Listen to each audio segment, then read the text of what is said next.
Thank you so much.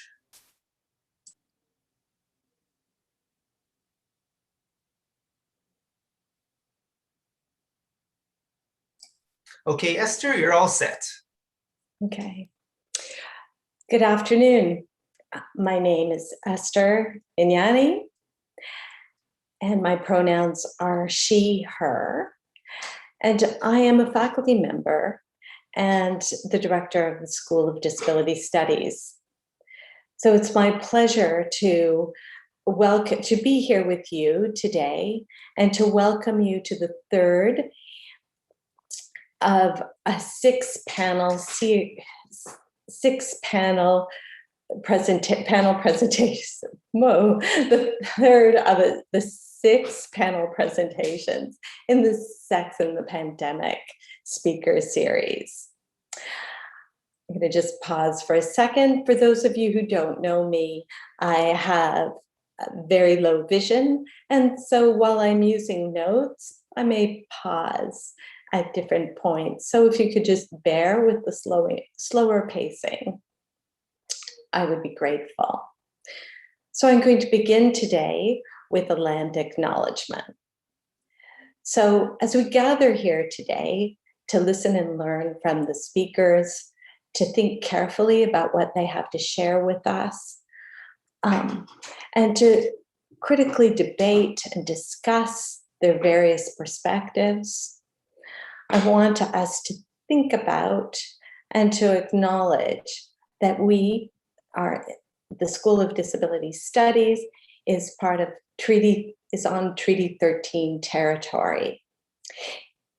Treaty 13, it was established between the Mississauga of the New Credit and the British Crown. We are surrounded by Treaty 13A, Treaty 20, also known as the Williams Treaty, and Treaty 19. So I'm speaking to you today from the city that is currently called Toronto,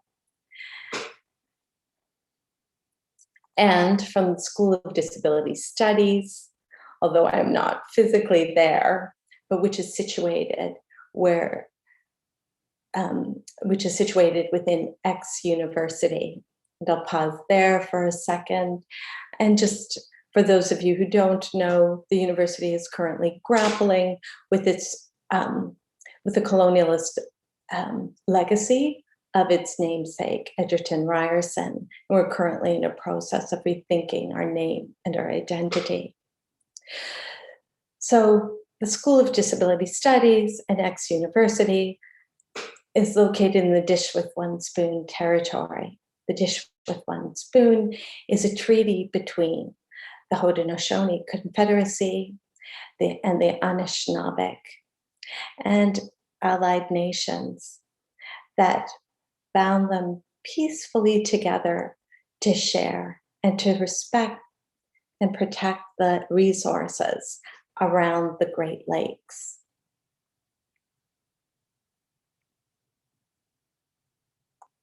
Land acknowledgements are an opportunity for us to pause and to think carefully about the land in which we are on. And I encourage those of you who are not in Toronto to think about the land where you find yourselves right now, and think about the Indigenous history and presence and on that territory. Well, those of us who are not Indigenous have arrived here as settlers on Indigenous territory in many different ways. We want to acknowledge that some of us have arrived, some of our ancestors and elders have arrived here through force and through violent displacement, brought here or coming here involuntarily or through force, particularly those who were part of the transatlantic slave trade. We acknowledge that we are all treaty people and that we are grateful to be working, living, and loving on this land.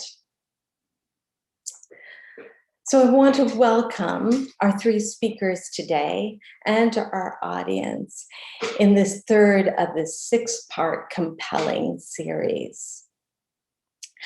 I have been privileged to be part of the first two series, and I can assure you that the insights that you'll take away will be wide-ranging and provocative.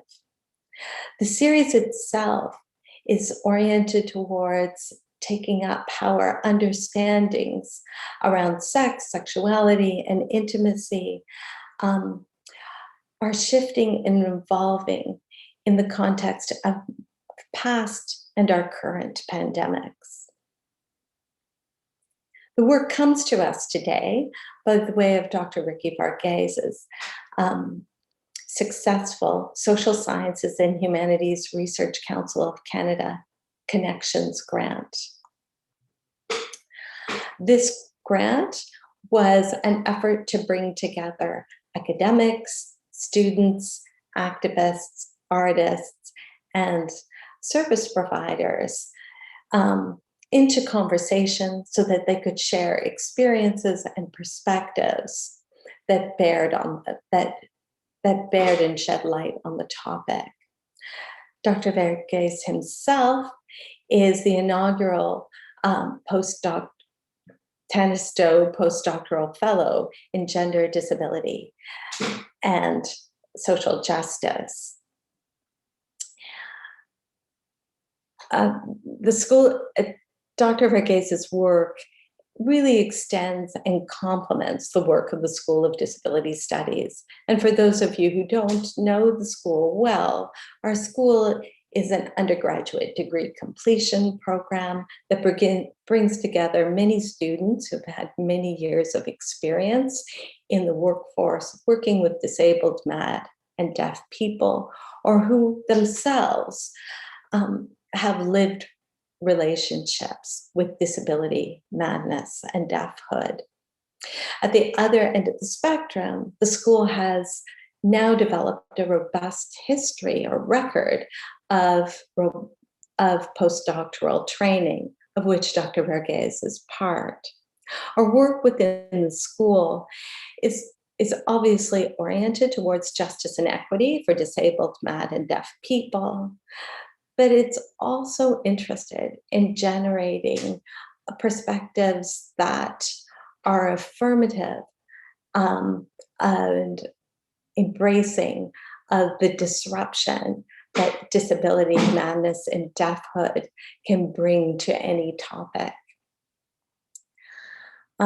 In a sense, this project really aligns well with the school's commitment to start with our bodies and minds, to bring that together with theory, and to rethink the way we imagine social phenomena such as the body, health, risk, wellness, grief, all topics that have bearing to the conversations that are happening over this panel.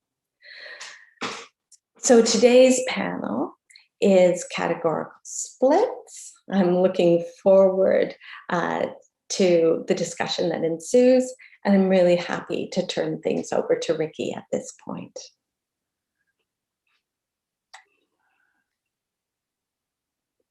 Thank you so much for that very lovely note of love and for providing that acknowledgement and for being here for the speaker series. Hi, everyone. I want to take this opportunity to welcome all of you to the third of the section of the pandemic series this afternoon. It's great to be here with you, and I'm excited to be doing the series for you. As Esther mentioned, my name is Leah. My pronouns are he, they, and I am a Bannister postdoctoral fellow in gender disability and social justice here at the School of Disability Studies, which is housed within the Faculty of Community Services. My own research lies at the intersection of psychoanalysis, sexology, suicidology, death studies, and historiography. I'm particularly interested in tracing and tracking the shifts and changes that have taken place in the history of sex and sexuality.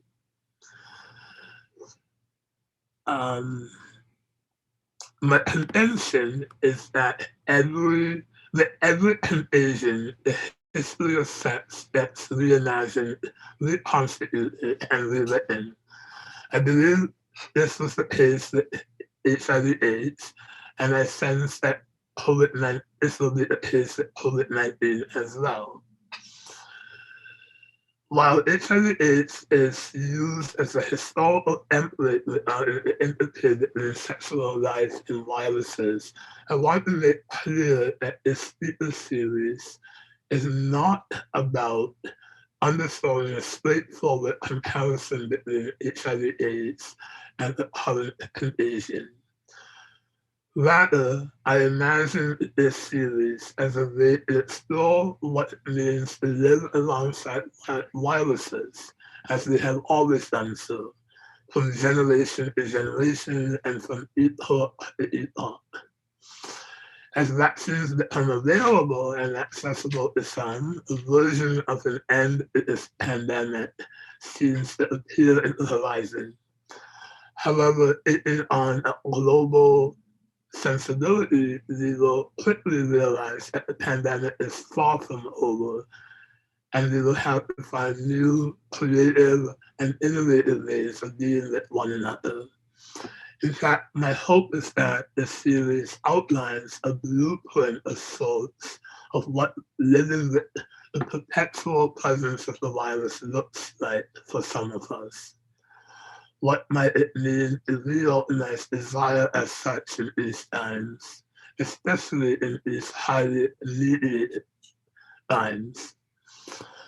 How is desire policed, and what does it mean to be nostalgic for a bygone era? What does it mean in a community in this historical moment? How are these terms constituted social-politically, historically, and economically? It is with these thoughts in mind that I welcome you all to this series, and this third panel in the series. And I hope that you will find the ensuing conversation provocative, insightful, and pushes us together in a critical and rigorous manner. A bit about how the afternoon will proceed. After both the speakers have given their talks, I will initiate a discussion between the four of us to get us started. After that, we'll open up the floor for questions and comments from the audience. Out of curiosity, they'll field the questions and present them to the panelists. They will now give a few words about how you can ask questions or provide your comments during the discussion portion of the afternoon. Ellie? Hi, thank you, Ricky. Hi, everyone. My name is Tally. I use they, them pronouns, and I am the RA for the Sex and the Pandemic series. I'm just going to go over a few access notes, and I will be on screen later to read out questions from the chat and Q&A. Just to note that we do have live captioning, and if you'd like to see it, please click the CC button on your Zoom menu bar. There are a few ways for you to participate in today's panel.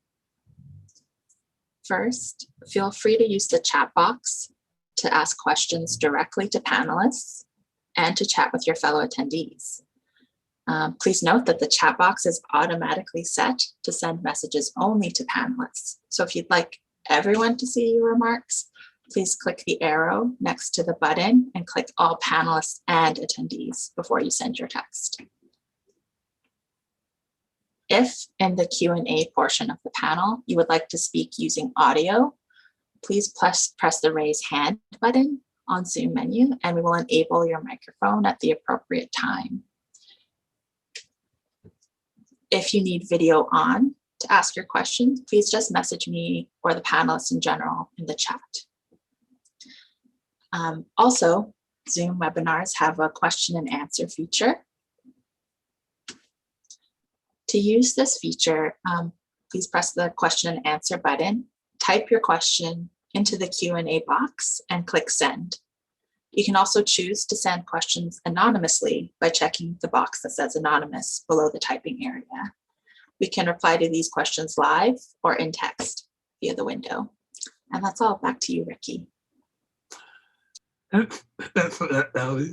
And now, without further ado, I want to introduce our first speakers who will be presenting their work. So the first speaker is John Mercer. John Mercer is professor of gender and sexuality at Birmingham City University. He is the author of Objectification on the Difference between Sex and Sexism, with Susanna Passon, Fiona Atwood, Alan McKee, and Clarissa Smith.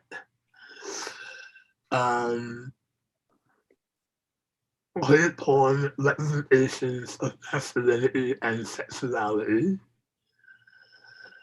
Locke Hudson, BFI Publishing, 2015, and Off Melodrama, Genre Style Sensibility, with Martin Schindler, Columbia University Press, 2004. He is co-editor of the Journal of Gender Studies, Porn Studies, and editorial board member of Sexualities and Celebrity Studies. He is PI on the AHRC, Masculinity, Sex, and Popular Culture Research Network, and Rutgers book series with Clarissa Smith. His research focuses on the politics of representation, in particular sexual representation, the connections between rape pornography and the making of a gay identity, the social and cultural constructions of masculinities, performances of gender in the media, and digital culture. And John will be presenting with Jamie Hakim, who is a lecturer in culture, media, and creative industries at King's College, London. His research interests lie at the intersection of digital cultures, intimacy, embodiment, and care.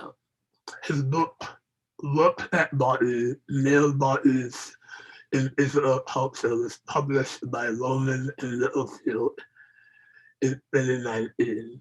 He is principal investigator on the ESRC-funded project, Digital Intimacies, How Gay and Bisexual Men Use their Smartphones to Negotiate the Cultures of Intimacy, which is partnered with sexual health organizations, the Erin's Hidden Trust, London Friend, and Waverly Care. As part of the Care Collective, he has co-authored the Care Manifesto, The Politics of Interdependence, which has just been published by Mercer.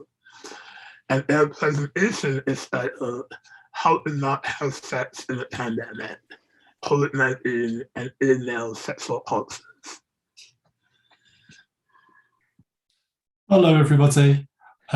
Jamie is just about to share the screen so we can show you our presentation. I'm going to try and talk really slowly and really clearly. I need to, sorry, John, I need someone to enable me to, okay, yeah, done. Okay, thanks. So I'll try and talk really slowly and really clearly.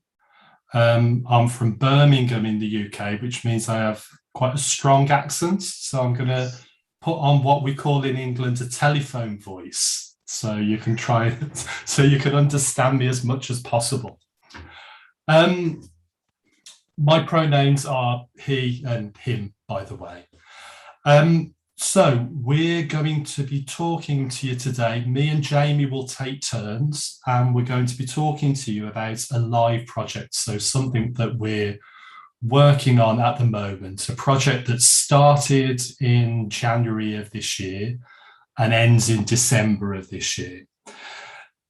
Because it's a live project, and it's a project based on an anonymous questionnaire or a series of anonymous questionnaires, some of the things that we're going to be saying are provisional, I guess, to a greater or lesser degree. And there's certainly a show and tell element to this presentation. We'll be open to as many questions as you have later on. We've just concluded our first questionnaire, our first survey, and we are revising our questions, and the second round of our survey goes live this month sometime. So let me begin by talking about the origins of the research project. It's a research project that really started as the result of a conversation that was taking place amongst a group of friends who happen to all be gender and sexuality researchers, and thinking through certain things that seem to be emerging during the course or the early days of the pandemic. So this was a conversation based on observations that then evolved into an idea for a research project. So in the early days of the pandemic, I think we all collectively started to detect a change in temperature, a change in tone or tenor of the kinds of conversations that we were seeing on social media, particularly social media targeting gay men. So gay men talking to other gay men. We were starting to see conversations, censorious conversations around slut shaming, and there's a sense in which slut shaming isn't new in and of itself. It just seemed that the temperature and the prevalence of that conversation seemed to have gathered a momentum that we hadn't noticed before. We also found ourselves noticing that the restrictions on sexual contact and sexual behaviour that have been brought in very quickly in the UK, and Jamie will talk about those a little bit later on. We were very struck by the extent to which these were predicated on a set of normative standards, and the extent to which it seemed that these had been really, really quickly accepted by gay men and men seeking sex with men, as far as we could see, and how this level of acceptance had turned very quickly into a critique, and a quite vociferous critique around men who had chosen not to accept these restrictions. And at this point, these were restrictions. These were not changes in the law. These were public health recommendations, I think was the term that the British government were using at that time. So we kind of had a sense that there was something kind of bubbling under the surface, and there were kind of resentments and tensions that seemed to be taking place in online conversations that we were curious to find something out about. So as a group, we convened together, and led by Professor Ben Light of Salford University, myself and Jamie and Carenza Moore at Newcastle University, supported by 4 fantastic research assistants that we have working with us now.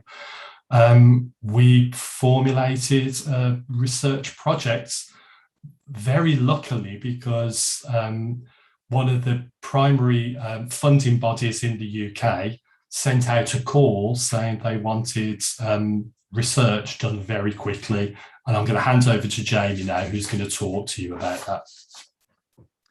Thank you, John. And hi, everyone. And thank you, Ricky, for the invitation.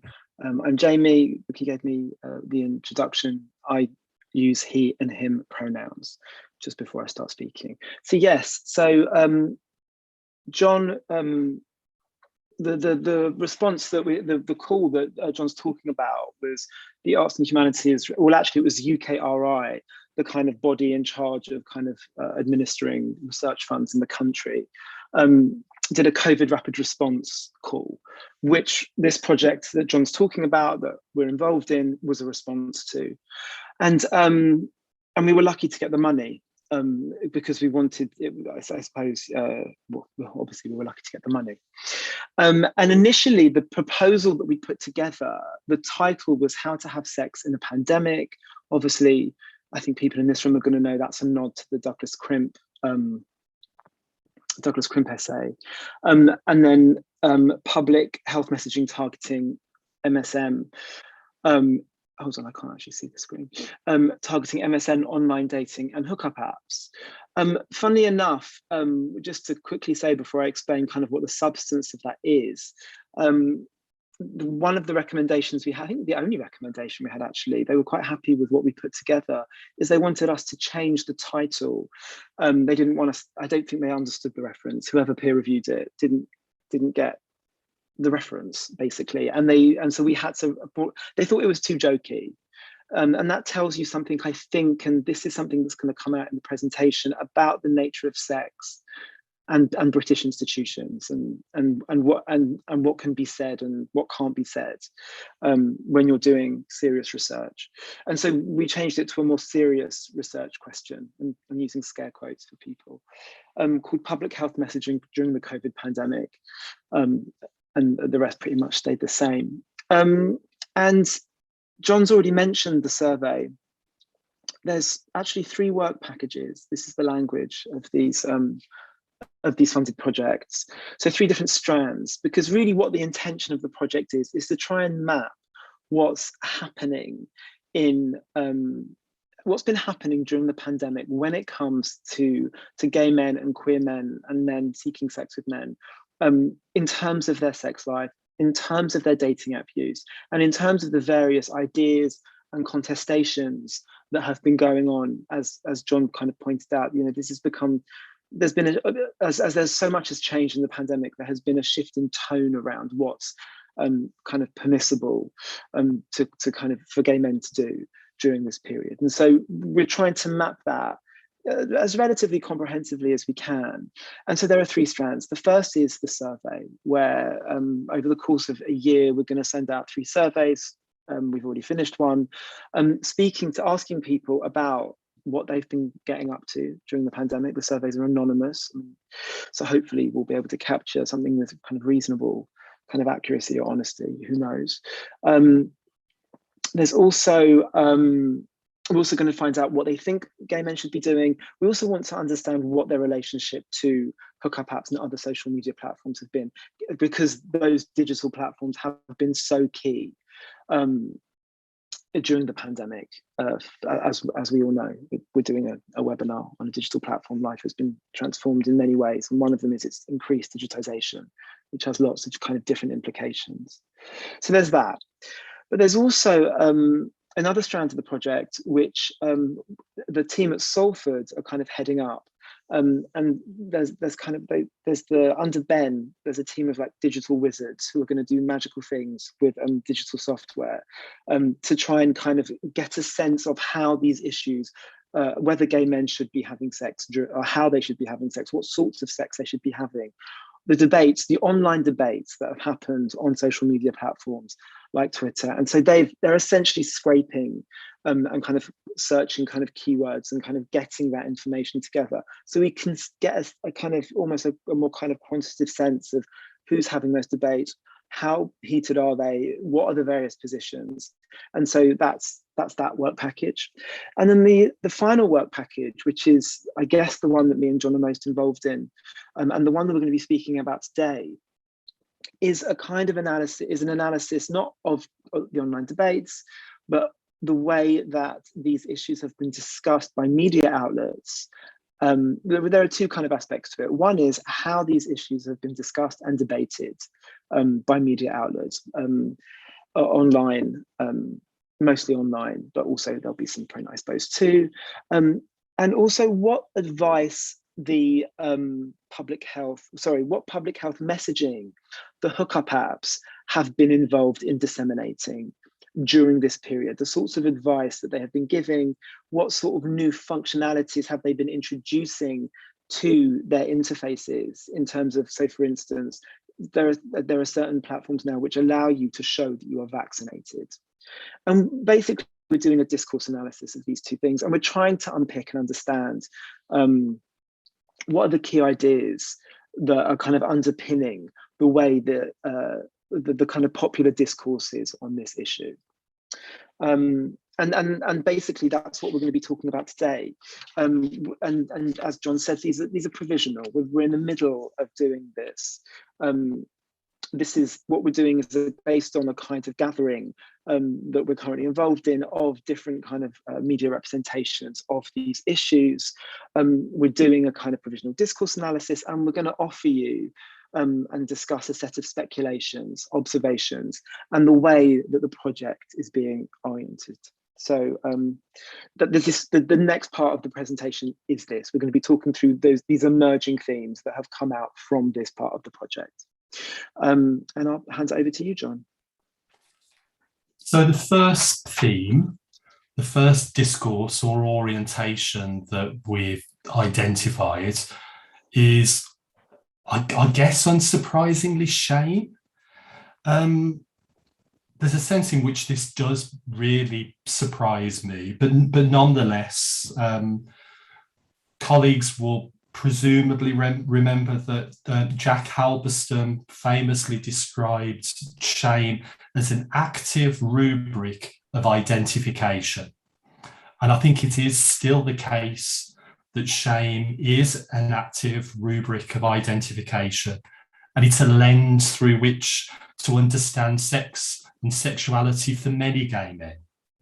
Even when this is in the background rather than the foreground of thinking or media discourse, I think it frames thinking about and attitudes towards gay sex, queer sex, sex between men. So the shame of being gay, the shame of hooking up, the shame of clandestine or anonymous sex, the shame of sex outside of a relationship, shame around sexual behaviours, shame in admitting to breaking COVID rules, shame in admitting to not being a good sexual citizen. It's amazing to me that this remains such a pervasive framework for thinking about discussions around gay sex, but there it is. What you have in front of you here is the front page of a podcast called Think Queerly. I think it's a Canadian podcast, and I think the reason that I wanted to draw it to your attention was because it's a Canadian podcast. And here is a discussion around sex shaming during the COVID-19 epoch. I'm going to say no more about this other than to draw your attention to the fact that this podcast exists. And that it's kind of interesting. I think for me, the reason that it's interesting is a generational tone to the conversation that the host of the podcast is having. He's, I presume, a man of the same generation as me, so a man in his early or mid 50s, and it's interesting to hear about the way in which him and his colleague frame the connections between sex and shame. So I just wanted to draw your attention to this podcast. Jamie's going to talk about the next discourse that we've identified.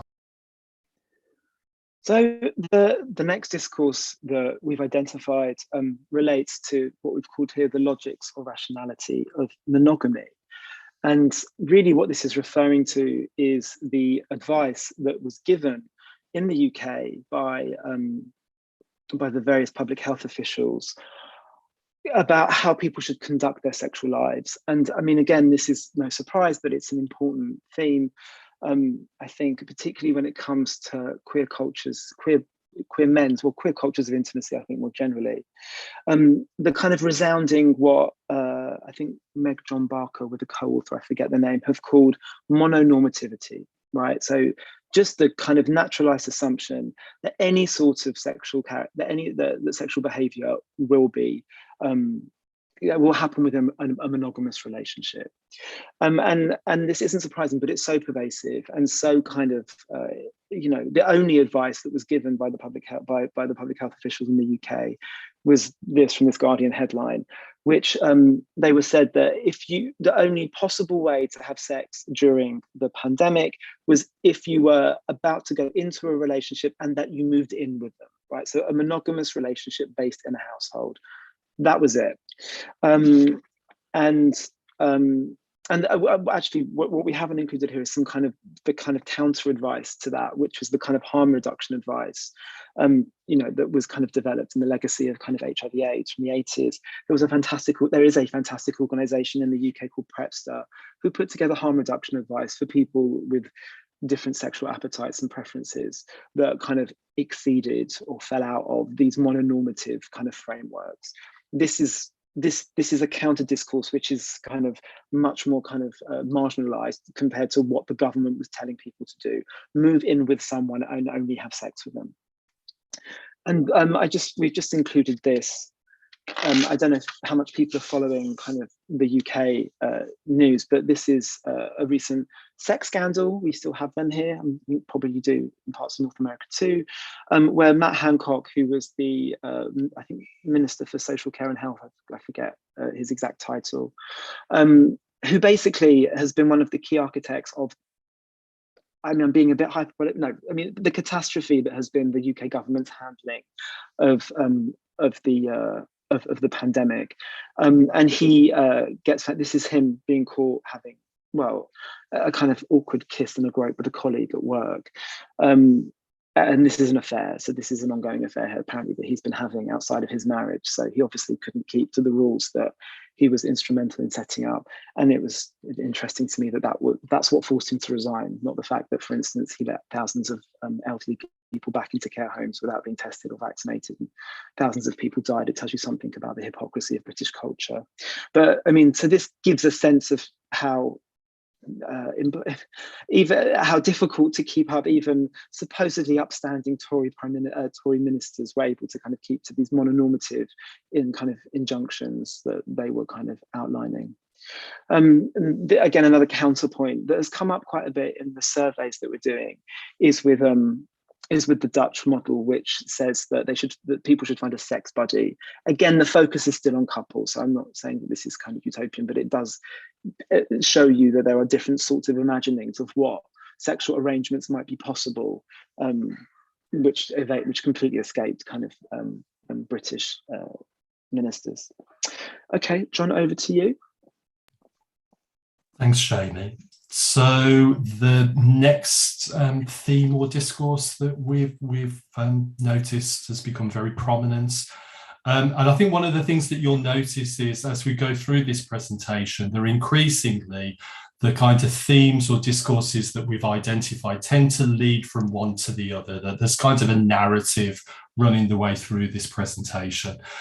So issues around mental health and questions of self-esteem have become a very prevalent theme, I think. So reports of very high levels of depression and anxiety amongst gay men, and the connections between sex and self-esteem, including the often criticised culture of deriving self-esteem through hooking up. So the value of the self as a sexual being, and the value that can be derived in the sexual marketplace from your body, I think, is a theme that we see over and over again. And this is really an issue that has really come to the fore in our survey and the responses that we've got from people in the survey too. Jamie, can you click onto the next slide? Sorry.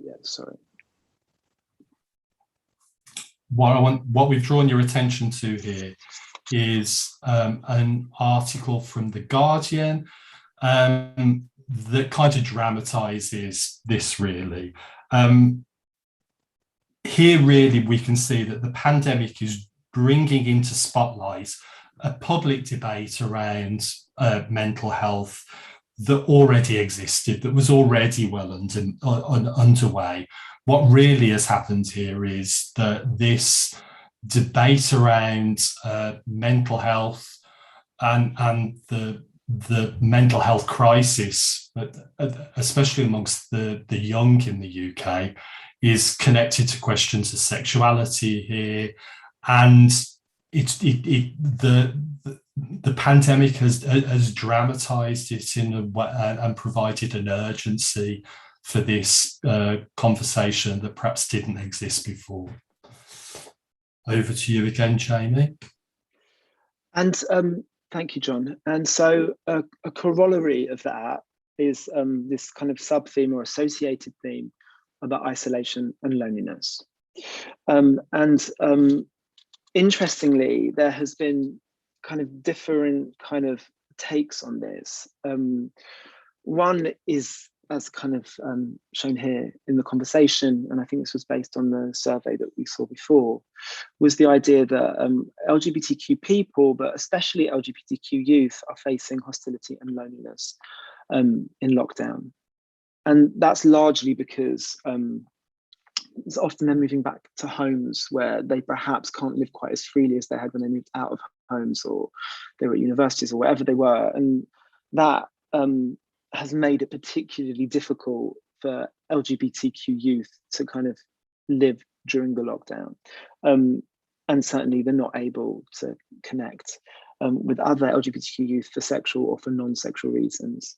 And I say that there's been some contention around this because there's been an interesting study in Australia, and actually some claims made in the UK press as well. I've read something very interesting in Galdem magazine, which is a magazine, I think, for queer women of colour, which claims that queer youth are particularly adept at kind of managing the kind of online space. And so even if they're in these hostile or kind of not quite as friendly environments at home, they're able to kind of connect. They've developed the skills prior to the pandemic to kind of connect with other LGBTQ youth in these kind of online spaces. So there are kind of differing kind of opinions here. This is something obviously that's going to come out in other themes too, is the kind of contradictory messages that sometimes the media gives around these kind of issues. But yes, the issue of isolation and loneliness kind of is a key one, particularly for youth, and there are different kind of takes on precisely how that kind of plays out. Over to you, John. And one of the consequences of isolation and loneliness, well, here's at least one of the perhaps less expected outcomes of the pandemic, the so-called horny on main phenomenon. And what this relates to is a perception, and I think it's perhaps no more than a perception, that there are practice of sharing sexual images, and that a general sexiness, for want of a better expression, that is manifesting itself and being transacted across social media spaces, is kind of related to a collapsing of the division between public and private and understandings of public and private spaces. And that this is a phenomenon that the pandemic has escalated, that this is something that was already in evidence, but has escalated as a consequence of lockdown conditions in particular. Do you want to move on to the next slide again, Jamie? So here's an article from, I'm going to say, I can't remember where it's from. Is it this? It doesn't matter. I can't remember where it's from, but I'll find out and I'll tell you later on. I think we can connect this conversation to wider debates around contemporary sexual attitudes, the evolution of contemporary sexual attitudes, and the way in which they're transacted in digital spaces, and the ongoing public debates around the public and the private, and how these distinctions are increasingly mutable. Next slide, please, Jamie. The next discourse that we've identified, which yet again is perhaps a less surprising one, and one that Jamie is going to lead on to talk about in a moment, is judgment. So the prevalence of discourses of judgment in social media spaces and in hookup spaces as well. So discussion boards where those who choose to hook up are criticised, which kind of suggests that there is some shared that there is a consensus about what's appropriate or inappropriate behaviour. So there is a community standard, which I think is something that we can contest, alongside media coverage of events that expose irresponsible or risky conduct. Some of you may be able to remember that round about Christmas of last year, in Europe, there was a big story about a Brussels sex party, an all-male sex party, that was raided by the Belgian police. And one of the attendees at this party was an ultra-right-wing Hungarian MP, a very homophobic ultra-right-wing MP, who was arrested while he was shinning down a drain pipe in the rain with no clothes on. And this was presented as, you know, a story about hypocrisy, a story about the unfortunate nature of the European Parliament and the constituent members of the European Parliament, and also the Puerto Vallarta incident that Jamie is going to talk about shortly. Next slide, Jamie. I think a lot of this culture of judgment, we notice, has increasingly been invested in a critique of the so-called circuit party scene. And there's a sense in which the circuit party scene has become a new vector for opprobrium, representing a kind of a shallow consumerism, a hedonism, a set of inappropriate or untimely behaviours and conducts. And that leads us very elegantly back onto Jamie. So, I mean, bouncing off of this judgment theme is this theme of, within the context of the pandemic, there are good gays and there are bad gays. And the Puerto Vallarta scandal, I think, is a very good example, is perhaps the kind of most prominent example of how this discourse was constructed. So for people who don't know, Puerto Vallarta is a stop on the circuit party, which, as far as we can tell, has very little in the way of, or has more relaxed anyway, COVID restrictions. And it seems that, certainly from reportage on social media, that circuit parties continue. So circuit parties look like this, and then with their tops off, dancing, probably taking recreational drugs and having lots of sex. And what basically happened is that there was an Instagram account called @GaysOverCovid, was again the most prominent one, which was basically kind of calling out the sorts of kind of behaviours that were reportedly happening in these spaces. So memes like this.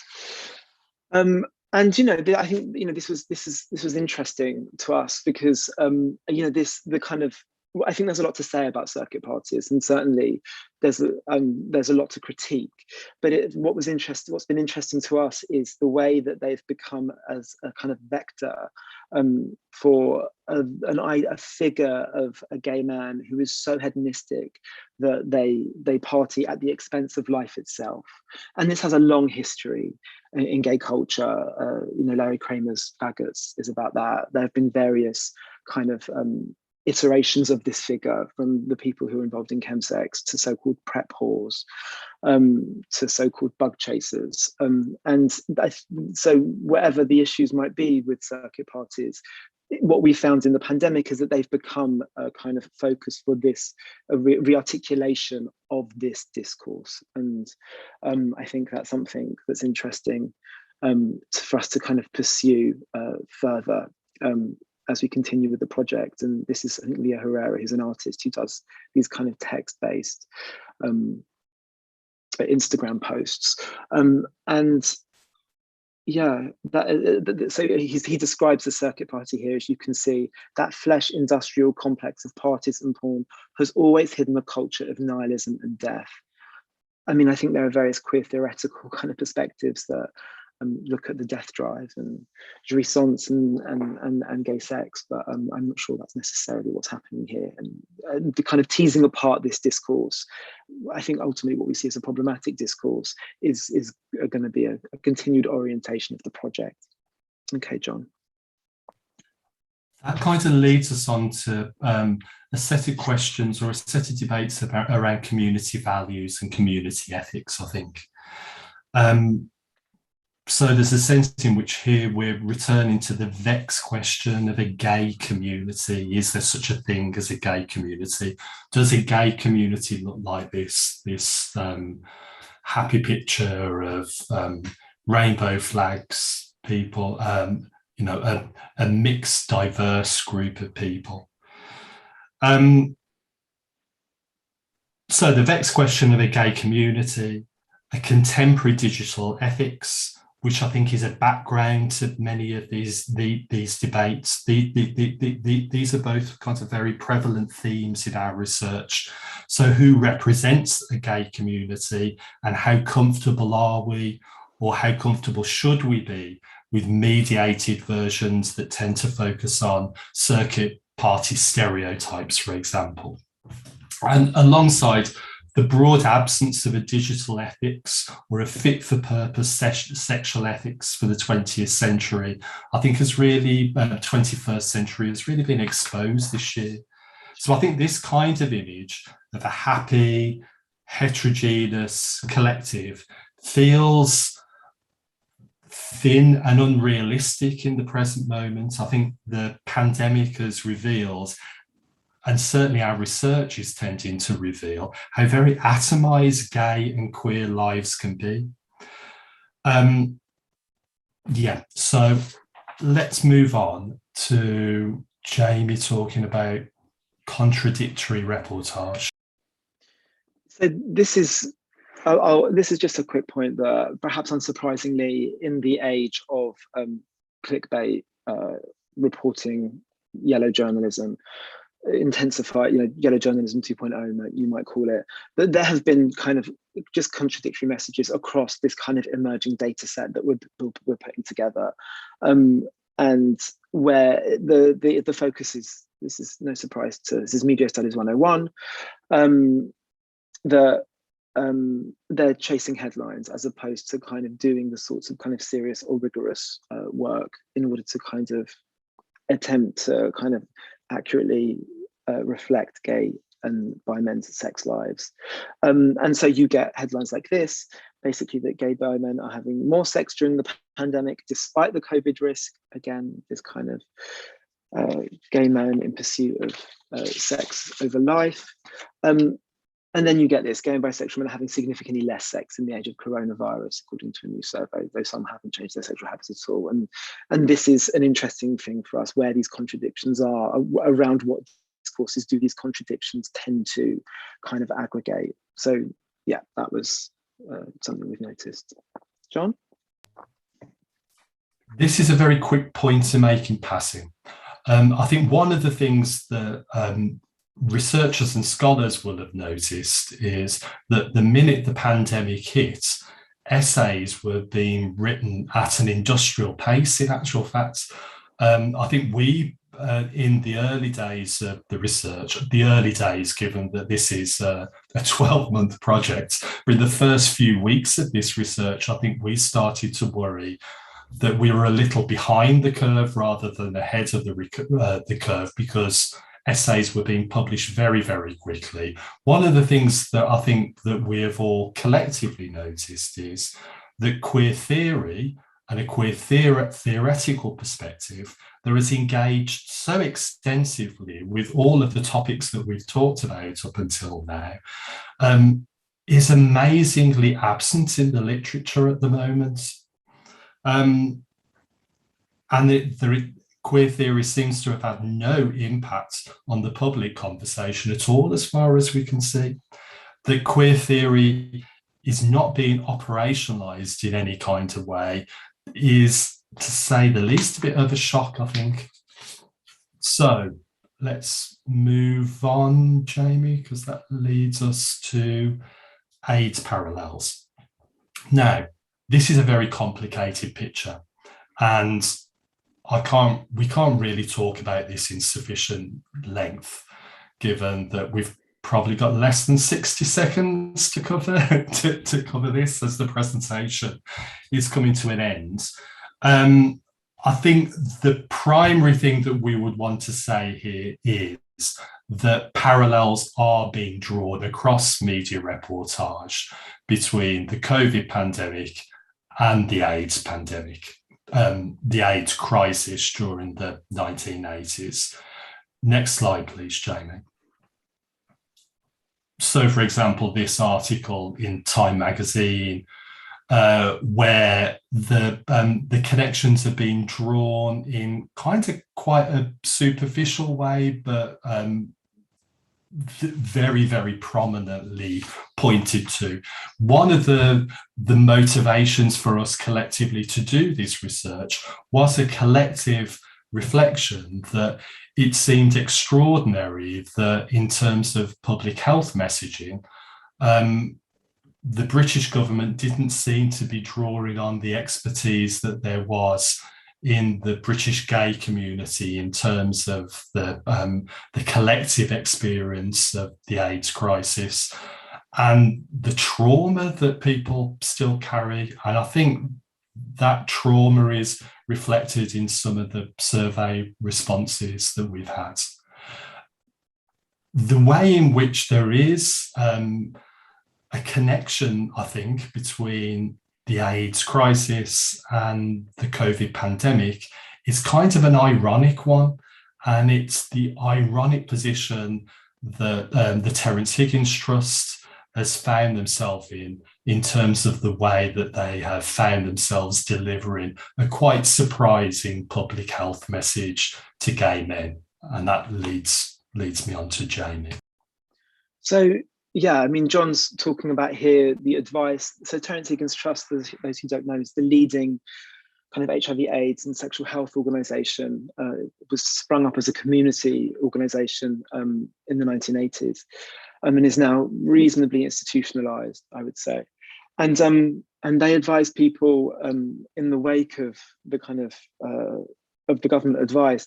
They advise gay men to not hook up during the COVID-19 lockdown. And I mean, anyone that knows the arguments that were going on during kind of the early days of the AIDS crisis, at least in the global north, was that there were the similar debates going on between abstinence and harm reduction. And Terence Higgins Trust in Britain, as far as I'm aware, were very involved in harm reduction advice and developing safe sex techniques. So this was shocking, I think, to me anyway, and interesting that that Terence Higgins Trust didn't try to develop harm reduction techniques in the way that I think most other sexual health organisations in the UK did. Certainly Prepster was the most visual because they visually have this great kind of way of presenting stuff.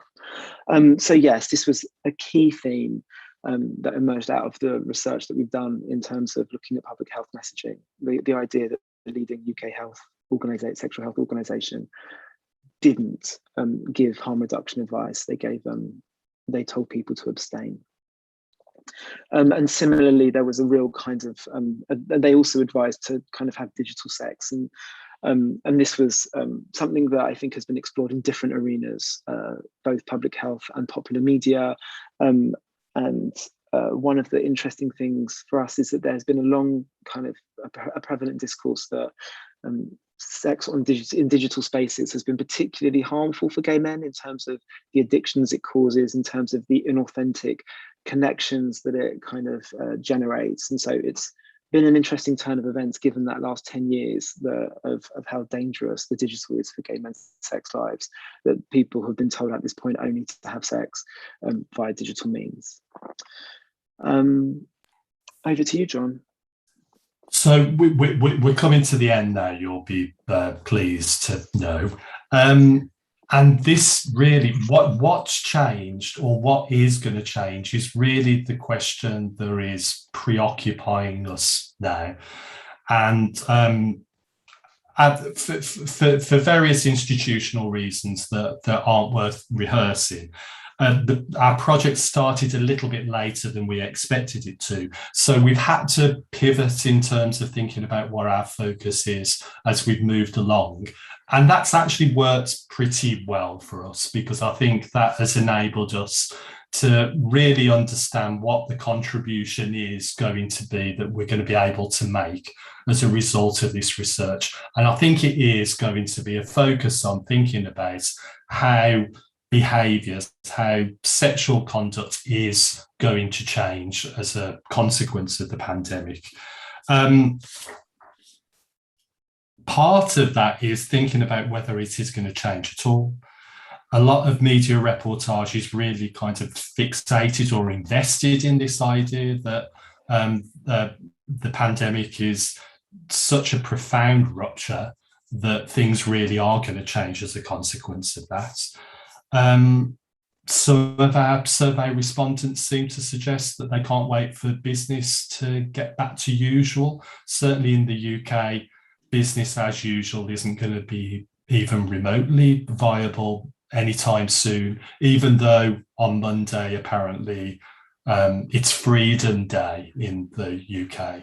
That's a joke that is starting to sound very hollow for British people, I think. So the extent to which the pandemic is actually going to change anything is really the question that we're going to be trying to answer. And let's see, Jamie, the last slide. If you want to fill our survey in, this is the address that you will find it at. It'll go live again in a couple of weeks' time. I think we've run over quite a bit, so thank you for your patience. Thanks for listening. Thank you.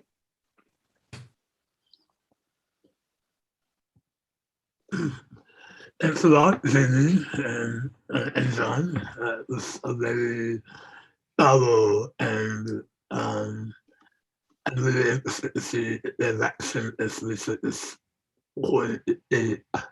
And also curious about some of the parallels in the Canadian context. So I'm sure we can have a conversation about that after the next speaker. The next speaker is Christien Garcia. He is a University of Toronto Arts and Sciences postdoctoral fellow at the Center for Comparative Literature. His research looks to literature and visual culture to explore questions about the political meanings and limits of sex. He is currently working on a book about queer rooms in literature and film. Christien's talk is titled Variants on Melancholia and Moralism. Christien?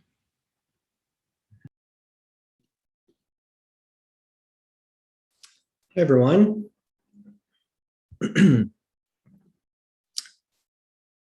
So I just want to begin with a few thank yous. An ongoing series like this creates unique opportunities for exchange. And my presentation is influenced by earlier presentations and by the work of the presenters in this series in general. On that note, I'd like to thank Ricky for putting the series together, Tally, and the interpreters, as well as the School of Disability Studies. As a comparatist, it's amazing to see this series taking place across multiple languages live. I'm going to give pauses between each of my points to help facilitate this process.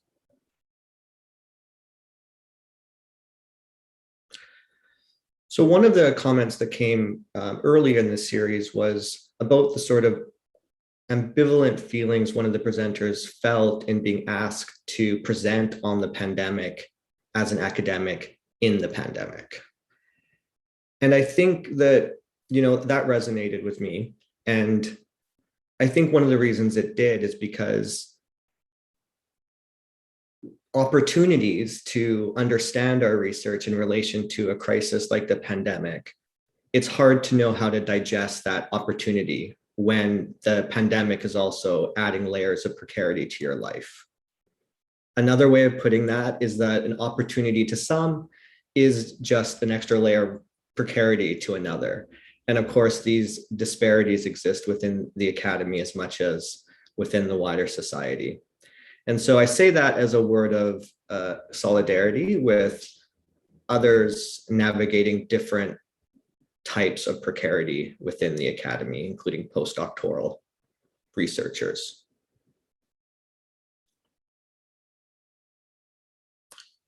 One of the other things to come up in a previous presentation in this series was the need to be cautious about conflating HIV and the virus that causes COVID-19, given this broader theme of sex and the pandemic.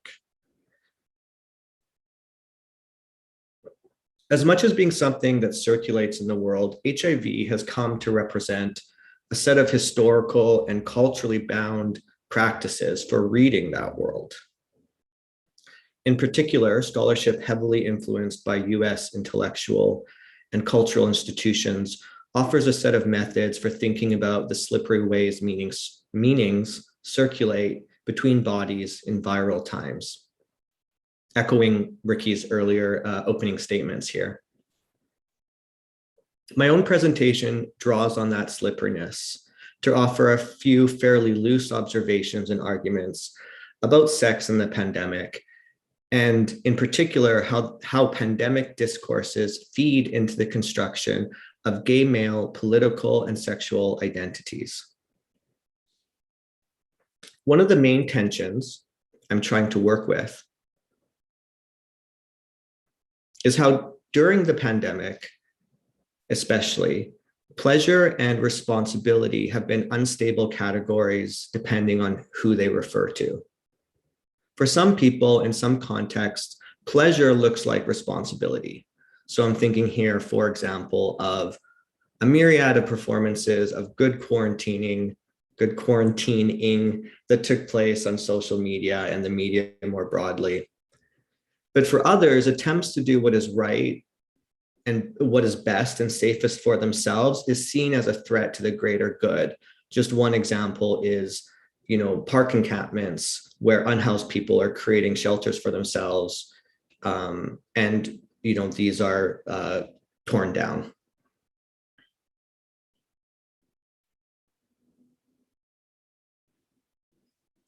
Yet despite this evident slipperiness of how we understand responsibility and pleasure, the opposition between pleasure and responsibility remains central to the way gay male sexuality is imagined, especially by gay men themselves. So I want to try to set a scene for me as a writer for the kind of germination of some of this thinking. You can think back, however many months in your own COVID experience. So this was a time for me when I was dabbling in washing my groceries. But it wasn't just my groceries I was trying to sanitize. I also found myself carefully regulating the kinds of media I was consuming.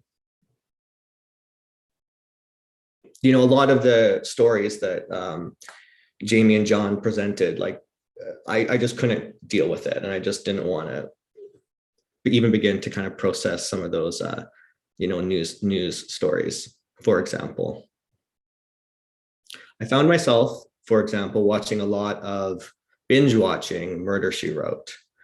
And it occurs to me now that Mrs. Fletcher makes a perfect therapist, because you always leave after 50 minutes thinking you figured something out. But if washing my groceries is a kind of hygiene theater, Murder, She Wrote is a kind of moral hygiene theater.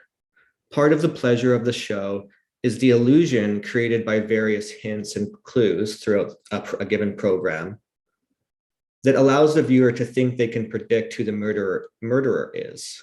But in reality, none of it makes sense until the final scene where Mrs. Fletcher pieces everything together, often using flashbacks and previously unseen angles or scenes to account for this sort of teleological whodunit. Despite this revisionism in the structure and format of Murder, She Wrote, the murderer at the end of Murder, She Wrote always admits to killing when Mrs. Fletcher confronts them.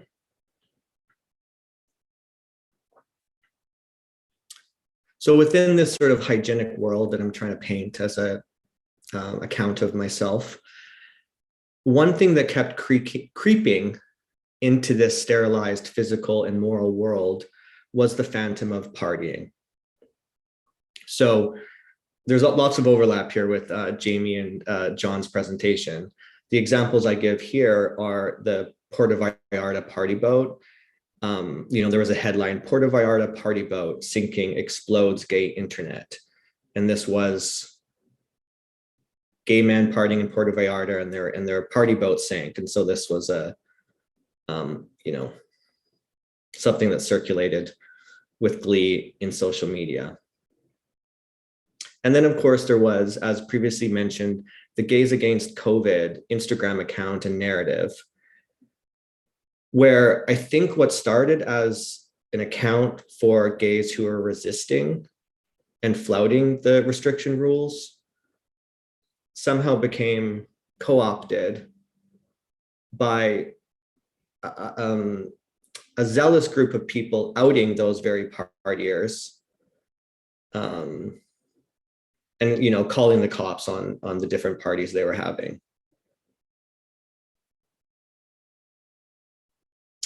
So I think a lot of observers, and including myself, would conclude, looking at some of these stories, that our fascination with this spectacle of party gays wasn't simply about the epidemiology of COVID in congruent settings. If it was, discussions about the housing crisis might circulate more energetically on social media.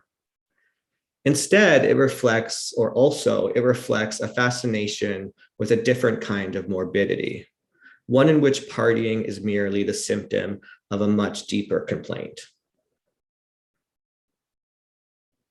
So 2 points here. One is that white privilege was, you know, within these stories and the circulation of these stories in social media, white privilege was a predominant, or at least, you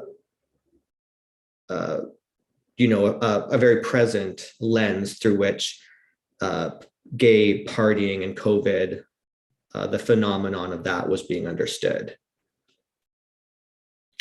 But as I want to try to explore in a little bit more detail, the narrative of white privilege in this context is complicated by the ways in which the threat of delinquent white party boys feeds into a broader state of moral supremacy enjoyed by white people, including white gay men. This was also a time in which, you know, Black people's relationship to partying was also being scrutinized and essentialized, for example. One example of this was in December 2020, Vanity Fair ran a story with the headline, Cardi B and Offset haven't let the coronavirus curb their partying in the slightest. So my second point here is, how am I defining partying? I think, well, here actually, by way of sort of illustrating this or trying to answer this definitional question, I want to share my screen and share a photograph. I think that's working, yeah.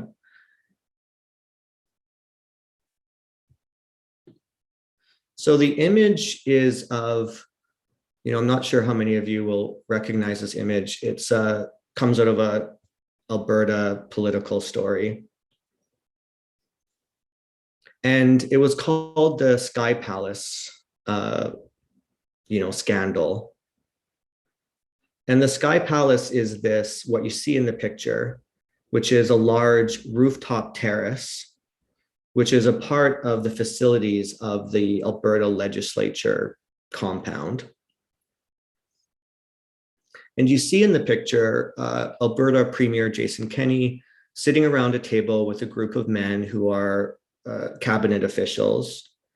And they're enjoying a moment of post-dinner relaxation. Bottles of wine prominently, sit on the table, as well as a large bottle of whiskey.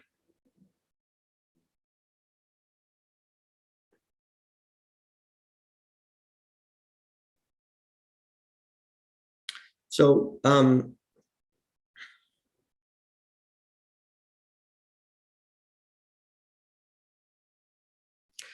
of the things I think is kind of interesting about this is, is this a party scene? For those in the know, without speculating on anybody's identity here, there is a aura of queerness that circulates around Jason Kenney as a confirmed bachelor. Drugs are involved, is there blow? Is anyone doing blow? I don't know, who knows? But what's interesting is that even in the way in which this image was scrutinized in the media in Alberta and in Canada, I guess, the lens being used is, the hypocrisy of responsibility. The primary lens here is responsibility. They're being hypocritical for putting in place restrictions when they themselves are flouting it by having this dinner.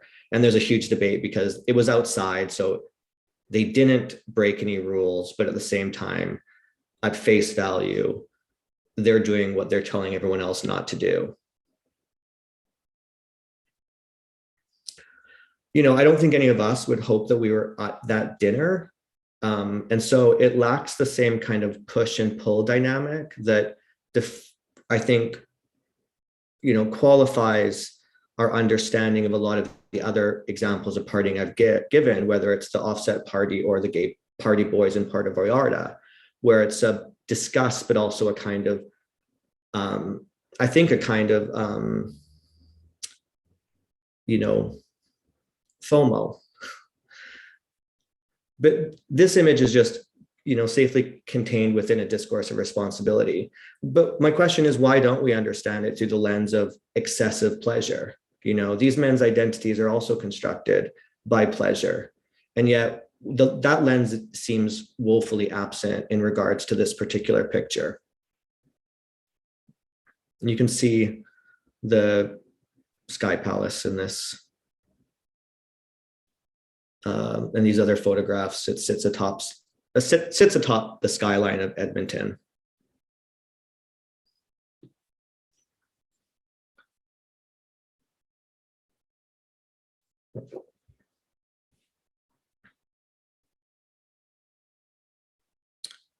So, this makes me think of the way in which in gay male culture, in thinking about partying, there's terms like sketchy party people or just sketchy people who use drugs, circuit queens, and these kinds of things. And these terms circulate pejoratively, but they also suggest the way in which, who is a partier is very fluid, but it's also a very policed,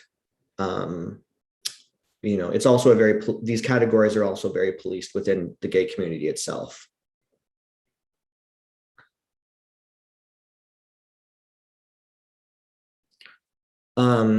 like one kind of way of putting this I have in my notes here is that, the comparison of these different kinds of party signifiers, it's a little bit like that meme, you're not ugly, you're just poor, right? Where if the partying isn't simply about who puts the most energy into seeking a good time or who has the most energy for fun.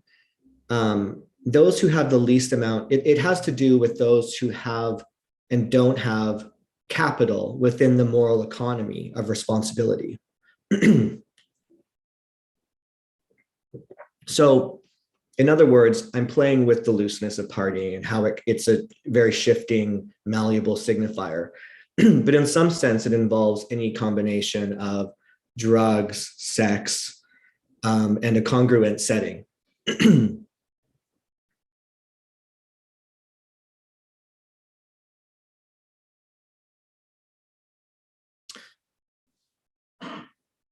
So in the context of COVID, while sometimes foregrounding race and class, the very idea of partying as synonymous with privilege in the news and social media nexus also contributes to a very active but often invisible process taking place in those same media spaces of deflecting attention away from the structures that perpetuate state violence, such as private property, who is entitled to the safe supply of drugs, the way in which government programs like CERB here in Canada worked as a kind of bailout for property owners rather than renters, the apartheid system of migrant workers here in Canada and elsewhere, just to name a few salient examples. One of the characteristics of the Gays Against COVID phenomenon was that, at least to a certain extent, the zeal and determination that drove the expose of delinquent party gays mirrored the zeal and single-mindedness that drove those party boys to Fire Island and Puerto Vallarta in the first place.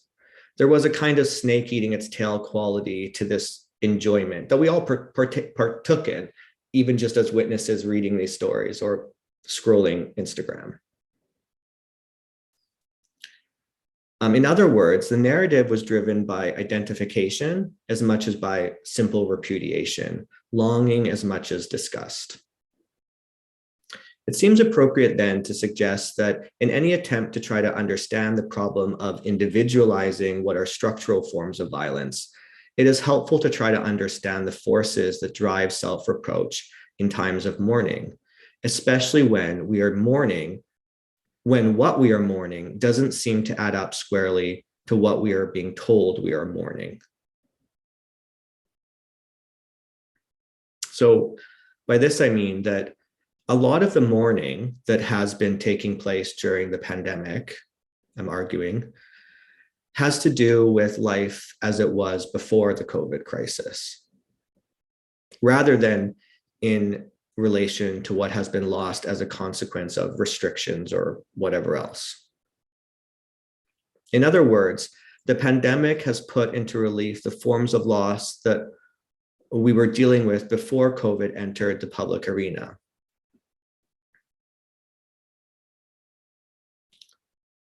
The art historian Douglas Crimp draws on a Freudian lexicon to explore very similar ideas of identification and repudiation in relation to the American HIV crisis. Freud distinguishes between normal processes of mourning and melancholia. For Freud, mourning represents a normal process of grief. Our memories and hopes linked to the one we've lost are run through, and each shred of attachment is met with the judgment that that person is no longer there. Eventually, this process of claiming and reshuffling thoughts and senses exhausts itself, and the mourner finds themselves on the side of the present rather than the past, life rather than death. Melancholia, by contrast, is a pathological form of mourning. It's mourning interrupted, wherein a lost object is preserved at all costs. This complication, Freud suggests, is due often to the difficulty of facing the ambivalence of the hate mixed in with the love of the lost object. So the mourner's inability to face their own hatred of the hatred mixed in with the love that they had for the deceased. In Melancholia and Moralism, Douglas Crimp elaborates this idea of melancholia to the social scale, exploring how during the American AIDS crisis, gay men projected this hatred onto the other gay man as a way to disavow it in themselves. And he calls this process melancholic moralism, or we could call it social melancholia.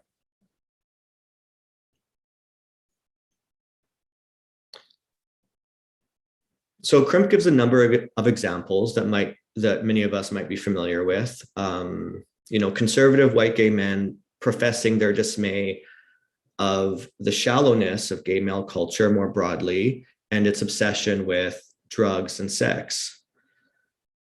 As many people have explored, this moral repudiation has played a large role in driving liberal gay and lesbian rights-based discourses, marriage equality discourses from the 90s into today. But for Crimp, gay conservatives don't have a monopoly on melancholic moralism. And this is where Crimp, in his work, it's a little bit more dicey, and he's sort of carefully stepping on, the image I have is of him stepping on stones in a creek.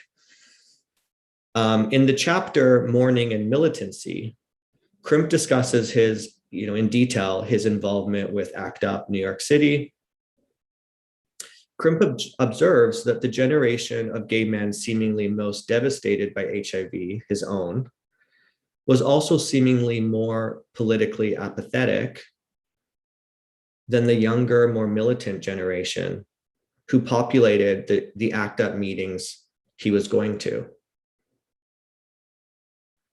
Crimp explores how, from a certain vantage point, the political conscious raising, or what he calls in the title of the chapter, militancy, among this later, largely younger group, also looked like intolerance towards the incongruent forms mourning can take, right?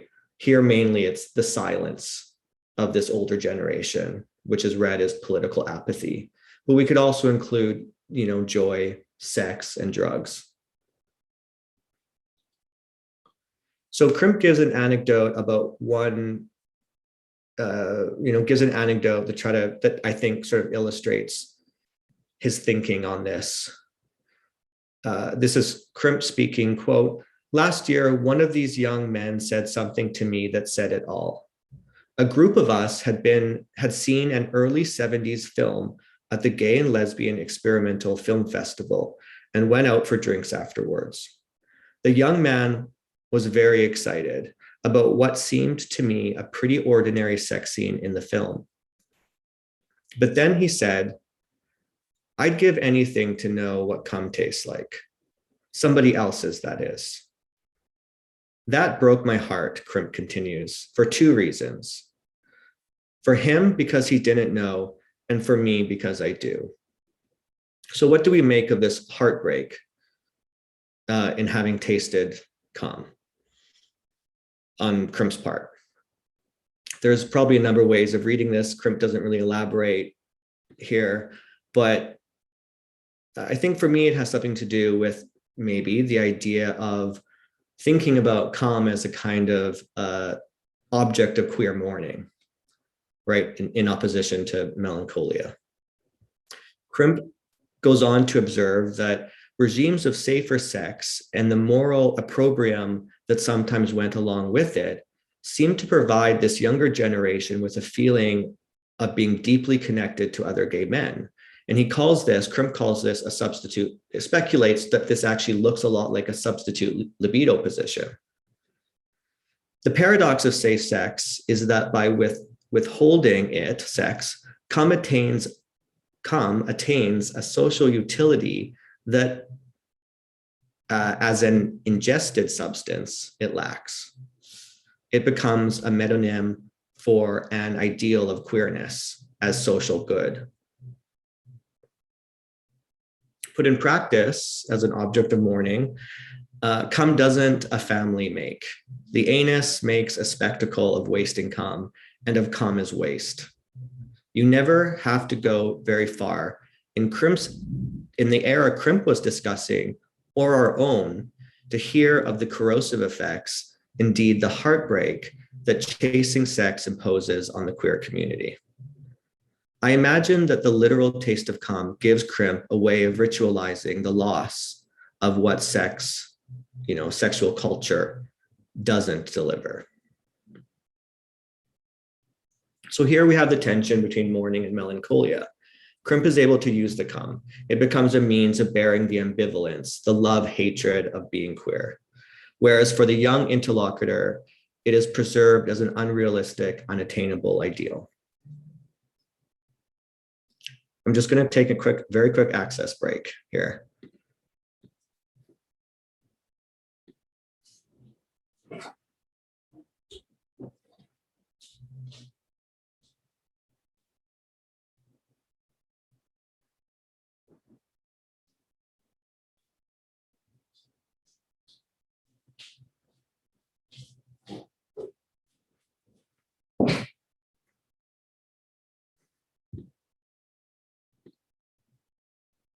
Okay, I'm back. Sorry, all of that talk of cum was making my throat very dry. So I just got some water here. So following some of these tributaries of mourning and melancholia and of pleasure and responsibility a little bit further, I want to turn to a recent Canadian text, a column by the producer and CBC journalist Peter Nett, titled "Gay Culture Has Grown Toxic with Unchecked Privilege. It is time for a reset." The piece is written, quote, "as an open letter to my fellow white gay cis men."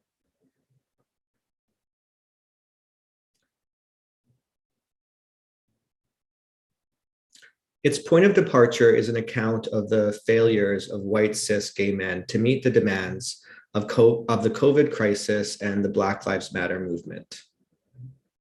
But at the heart of the piece is a confrontation between competing versions of white gay male identity. On the one hand, you have the COVID Chad, the party boy who went to Fire Island despite knowing he had COVID.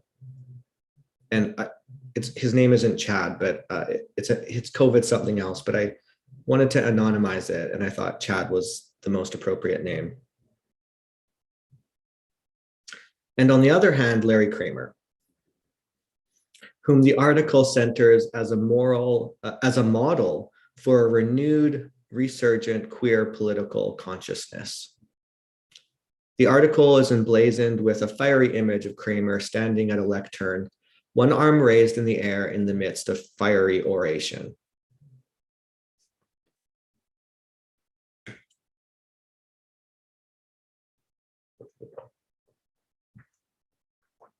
Turning to Kramer's 1978 novel, Faggots, Nett writes, quote, "The novel has a clear message.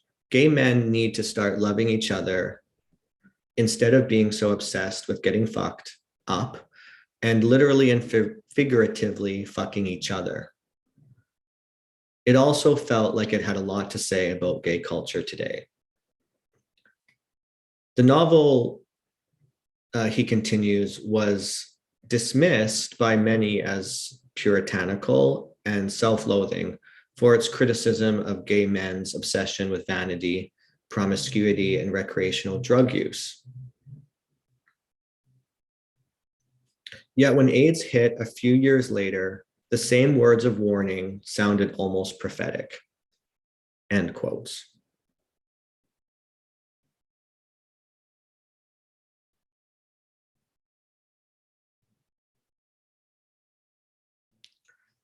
So the idea that Faggots, written in 78, was a warning about an as yet non-existent pandemic is, as you know, wrong. Yet there evidently remains something powerful about this idea of the virus, a virus, as a kind of course corrective, or as Net puts it, a reset. In a sense, the reset the author hopes for is already here in the way he writes about the effects of the pandemic on gay culture. Perhaps the line that stands out most in the piece is one in which he proclaims, quote, "Gay bars were shuttered, and unless you were being a horribly irresponsible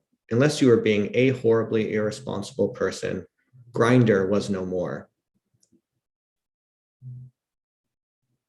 So, I don't have any data on the sort of statistical risk associated with gay men hooking up. And I mean, as the previous presenters suggested, in fact, Grindr was more during the pandemic for many people.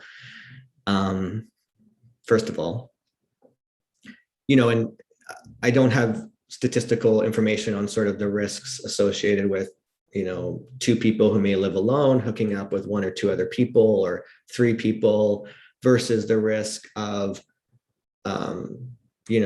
families with children in school or who are being, forced to go to work in meatpacking factories with the lack of paid sick leave. But, we could definitely kind of explore that a little bit if we wanted to, that relativism. But, and it's not just that I find the line sort of objectionable in its morality. I mean, I do, but I think the reason it stands out to me, or what I'm more interested in about the line, is that I don't really believe the author believes it, right? Like, I don't know him, and I don't know, for sure, but it makes me sensitive to the ways in which, this piece is written as an open letter to white gay men, but it's also an article about white gay men to a CBC audience. And it makes me think of the kind of the struggle many of us, including academics, feel. This maybe goes to the anecdote about how John and Jamie titled their research project. The struggle we all feel, as writers, journalists, academics, in framing queer work within broader institutions.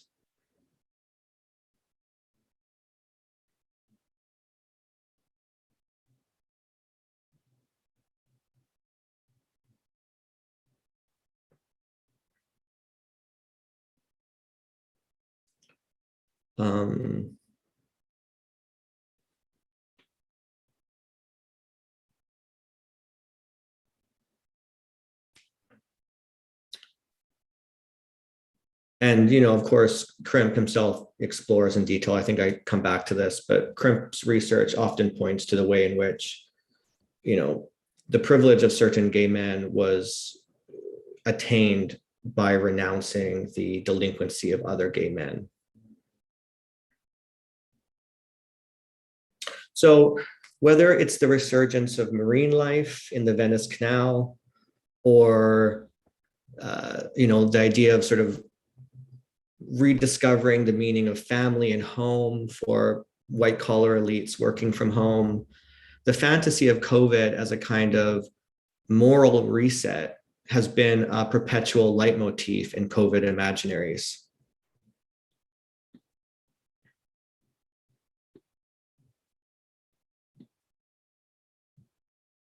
And here we come again to this idea that, part of what we're mourning in COVID, at least, are states of loss that existed before the pandemic. And we want the virus to fix that, right? In a thoughtful passage, Net describes in his article, he describes his own disappointment with his first forays into gay culture and having to adapt and moderate, I think, mourn his expectations of what that culture could mean. He's young. The year he describes first going to Pride and gay bars and being disappointed, using a Kramer quote to describe his disappointment with what he found was 2013 or 2003, I think.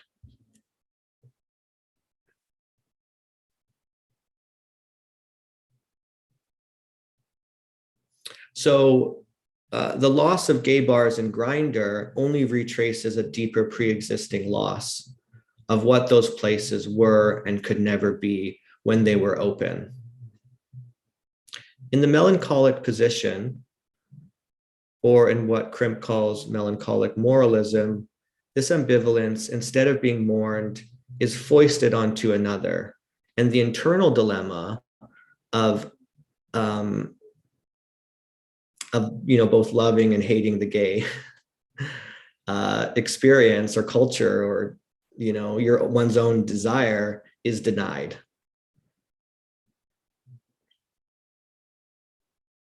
Externalized. And this makes me think of one of the interesting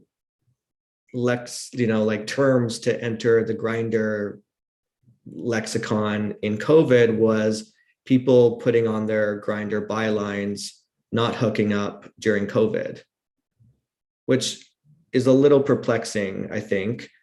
Obviously people use Grindr for, chatting and stuff, but there's this really weird overlapping between, almost literally your libidinal identity, where you're supposed to put like what you're into, becomes framed as a negation of one's own sexual interests, a moral position, of course. And it's similar, it echoes, I hope, Krimp's example of safer sex.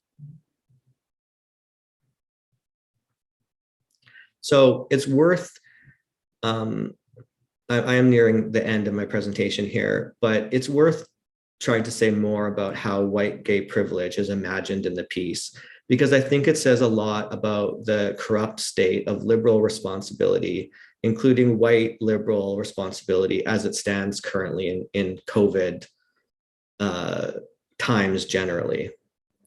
White privilege is not simply being a Chad instead of a Larry Kramer.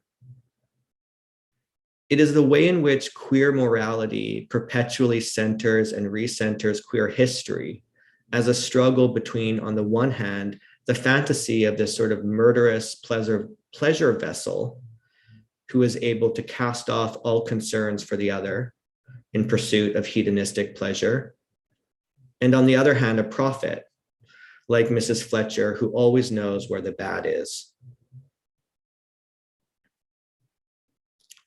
The now long historical variance of this narrative, right? It just perpetuates itself again and again, helps to perpetually recenter queer morality as a kind of masochistic or self-defeatist white struggle, a kind of melancholic moralism on a national level, wherein the good read political, gay, appeases for himself as a way to maintain respectability within existing institutions and the authority that comes with it. And another throwaway thought here is, Justin Trudeau, who is, in some ways Canada's party boy. His political ethos is one in which he is always both the naughty schoolboy apologizing for different scandals and the headmaster who does the disciplining and ultimately the apologizing.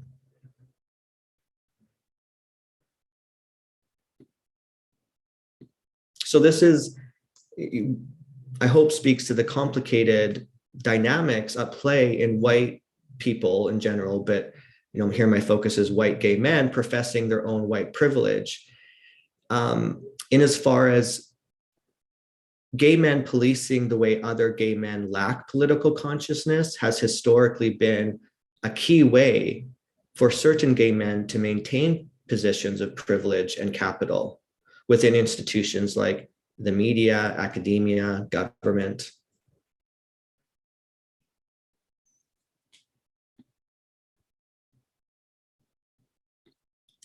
So I have a few quick kind of concluding thoughts, which do I have time for? Okay, I might need to wrap up. I'm getting the message here. I do have just one sort of concluding loose thought that I want to try to conclude with here. Because I want to try to bring it back to Freud's vocabulary and sort of, where I'm kind of leaning is like partying as a mode of mourning, maybe. I think the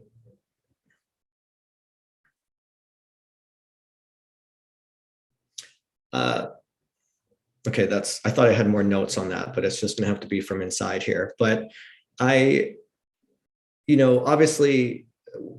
part of COVID's meant, an increase in an escalation of the overdose crisis.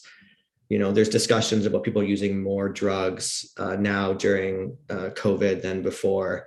And it's an urgent time for us to consider, the imaginaries around drug use and partying in general. I think, the reason why I'm interested in Freud's language in part is because, if you read Freud, he's always out ahead of his skis a little bit. He's focused on mourning as somebody dies and then you have to grieve them. And he talks about normal mourning as a process of reality testing. And the normative image that we have today of the mourner is maybe this idea of a parent who loses a child. And the way they reality test is they go into their child's room and they're half expecting the child to be there. Everything is as it was the day they died. And they find that the child's not there. That's a kind of normative idea of the mourning process, the normal mourning process. Through reality testing, eventually the mourner will come to realize that the child's no longer there. But quite quickly, Freud begins to realize that not all of his mourning or melancholic patients have lost something, a person or even a thing that can be identified in the world. And I've sort of begun to think a little bit about, some people, drug use in a way. And here's where I'm wearing my hat as a therapist. I'm also have a clinical practice as a therapist. And some of this thinking happens in relation to that work. But, I've begun to think a little bit about, the role drugs can play as a kind of mourning, in that if you're experiencing pain that doesn't have an object in reality, you might want to try to create those worlds instead. So drugs become a kind of that room where loss is, where people can go in and create the reality to be able to test and experience a pain that doesn't exist or doesn't seem to exist within everyday life, within their everyday lives.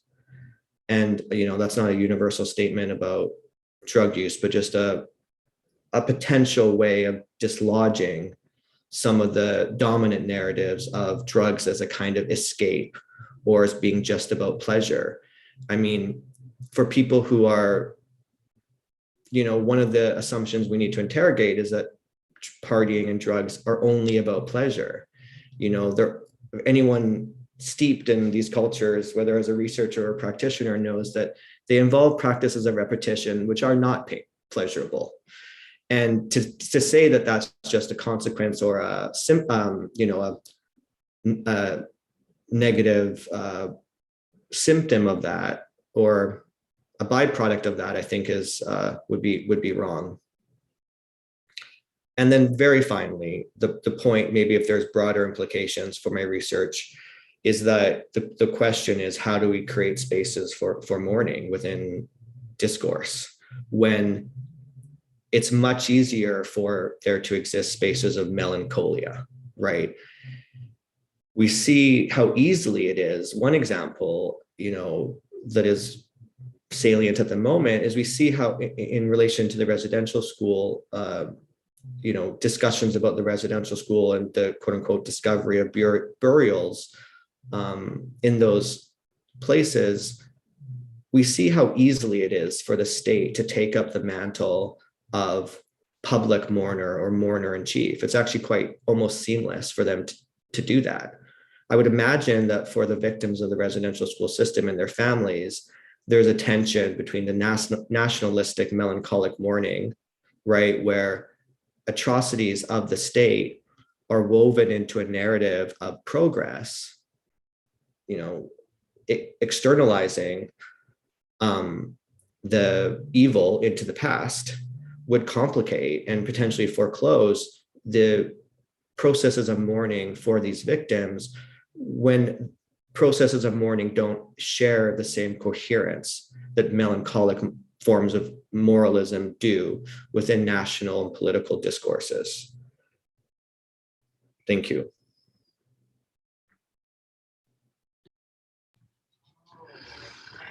Christien, is there enough John and Jane on screen as well?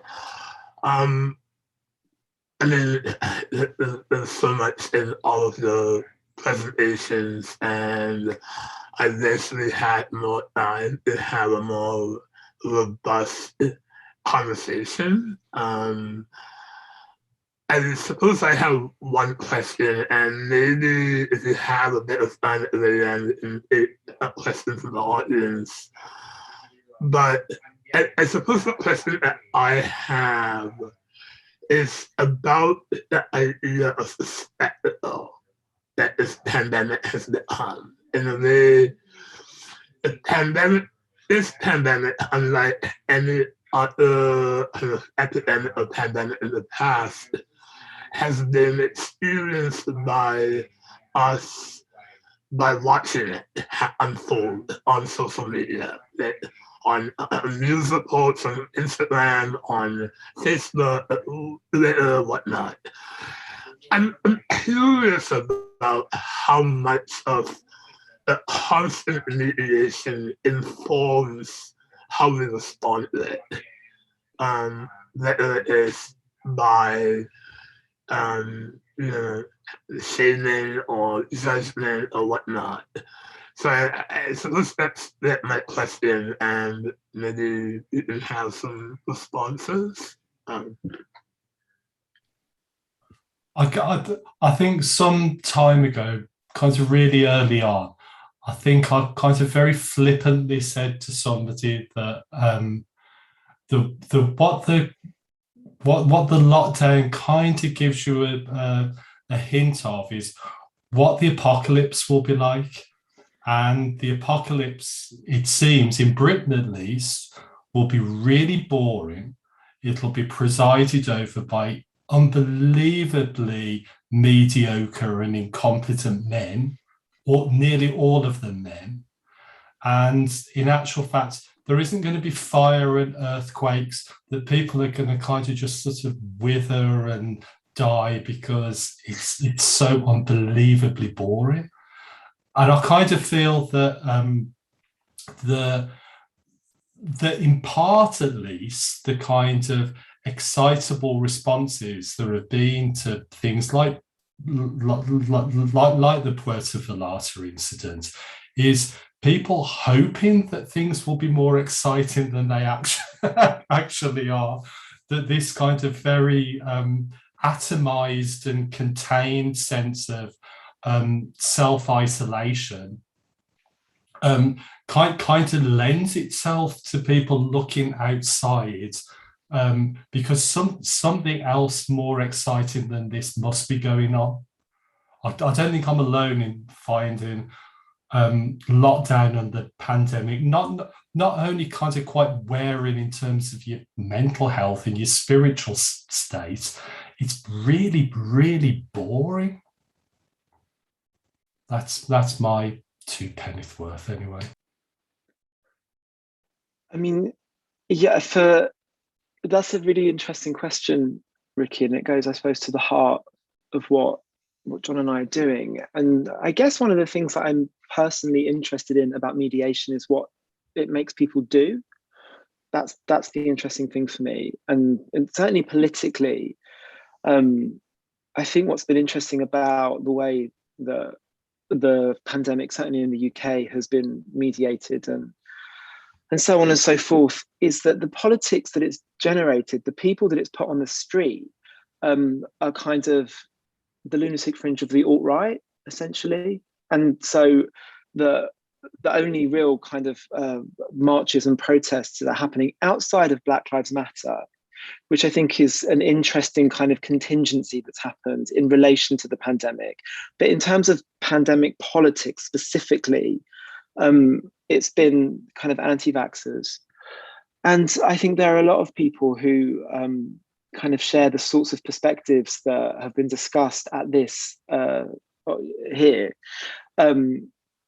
Okay, and I'm interested to know why that hasn't similarly produced a similar sort of politics. I mean, I wasn't joking. The Tory party, it's been catastrophic in the UK. I can't speak to the Canadian context. And just as progressives have been gathering around the sign of Black Lives Matter and Black Trans Lives Matter, I'm interested in why there hasn't been similar amounts of people kind of politicized. And partially, I think that's to do with its mediation in our horribly right-wing press, and that is mainstream media or legacy media as much as it is social media. So I guess that's the way I would respond to what you were saying.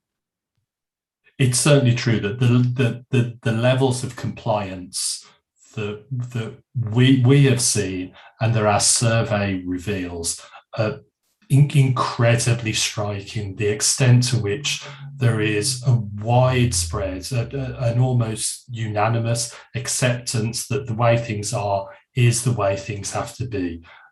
I think that's been a bit of a shock for all of us, really.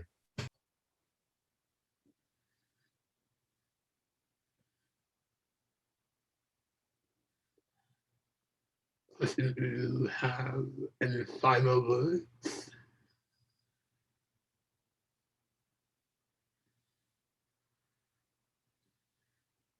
You're mute. Hi.